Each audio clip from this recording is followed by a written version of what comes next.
have you here, Tones. Congrats on the album. Thank It's you. called Beautifully Ordinary, but your voice is anything but. So what are you talking about? I think Beautifully Ordinary was not only a song that I wrote for the album 2 years ago that actually got cut right before the finished product, but also it's, I guess, just saying that I'm not trying to be anything more than myself, which, I mean, a lot of people say lately, like I've lost weight and stuff, but no one could deny that through the years of my career, I've never really conformed and I've just kind of done it in my own time. And I just wanted to highlight that instead of trying to glorify everything. Why did you cut the song last time? I think because I wrote it 3 years ago, I was in a really self-deprecating kind of time in my life and, you know, it's not really reflective right now of who I am. So I want to rewrite the verses, make it a bit more triumphant, a bit more inspirational, as opposed to like when I listen to it now, it really takes me back to a place where I really didn't like myself and I don't want to give that to my fans or anyone right now. I don't want to kind of tell that story. Right, so you wanted a more celebratory sort of a... So it's interesting because you said that you were close to leaving the industry because there were so many lows, but that the highs ultimately outweighed the lows. Yeah. What did you mean by that? I mean, I think I did say one time that in 5 years I'd like to chill out, and then obviously the media did what it did. But yes, I did say, oh, you know, in 5 years I might just stop.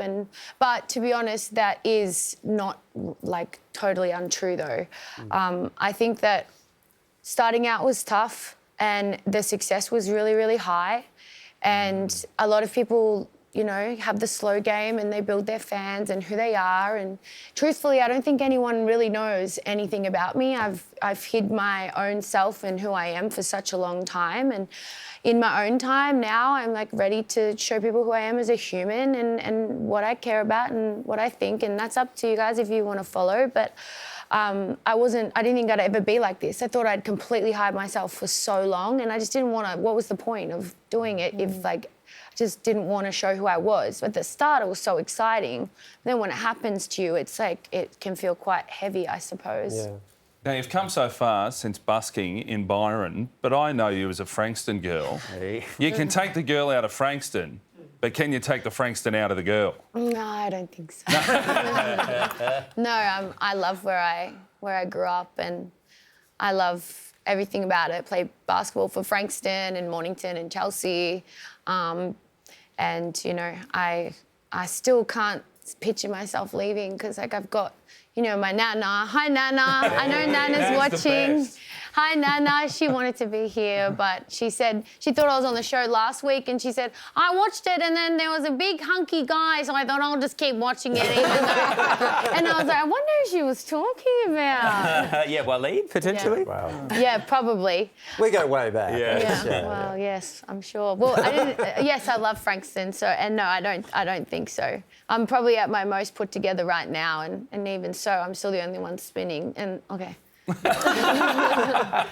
I wanted to talk. You're quite good friends with Macklemore, which is, you know, I've interviewed him a few times, not obviously as close as you guys. Ben, I believe his name is. Yeah. Wow. Does he know your name, though? He wouldn't have a clue that I exist. Okay. But you recently surprised him on stage, which is crazy. How did that come about?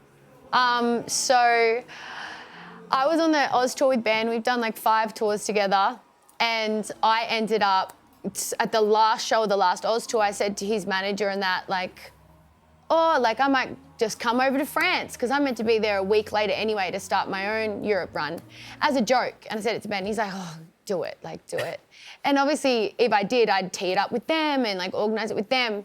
But I was like, you know what? I don't want to do that. I'm just going to text his tour manager, Chris, and his manager and say, like, don't tell anyone. I want to surprise the band, Ben, everyone. It's their last show. I actually played this festival 2 years ago as well, so I even, like, messaged the festival because I wanted to make sure I wanted to surprise all of them, but I needed someone on my side to get me in backstage. So then So then I had a secret dressing room no one knew about. God. And then I waited till they did their huddle, they were on stage, and I come in on the first song. So they had just got on stage. Wow.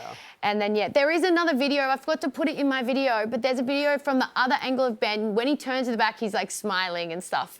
Some people were like, he doesn't know that it's you, but like he realised. But I think he thought it was someone trying to run on stage because at the show before, someone did. So that's probably why he walked to the back because he was like waiting for security. But little did he know, security let me in the gates earlier that day.